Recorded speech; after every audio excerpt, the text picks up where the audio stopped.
BRS senior నేత హరీష్ రావు రాజమండ్రి వద్ద గోదావరి నదిపై ధవళేశ్వరం బ్యారేజ్ను కట్టి ఉభయ గోదావరి జిల్లాల ప్రజల గుండెల్లో నిలిచిపోయిన సర్ ఆర్థర్ కాటన్తో బీఆర్ఎస్ అధినేత కేసీఆర్ను పోల్చారు.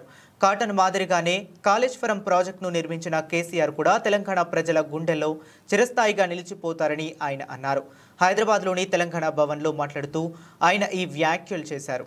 బ్రిటిష్ పాలనా కాలంలో ధవళేశ్వరం బ్యారేజీని ఆర్థర్ కాటన్ నిర్మించారని, రైతులకు మేలు జరిగేలా ఆకాంక్షతో ఉభయ గోదావరి జిల్లాలను సాగునీరు అందించాలని హరీష్ కొనియాడారు. ఆ రోజుల్లోనే కాటన్ మీద బ్రిటిష్ ప్రభుత్వం హెమింగ్టన్ కమిషన్ వేసిందని, ఆ కమిషన్ కాటన్ను 900 ప్రశ్నలు అడిగి ఎంతో కాలం వేధించిందని తెలిపారు.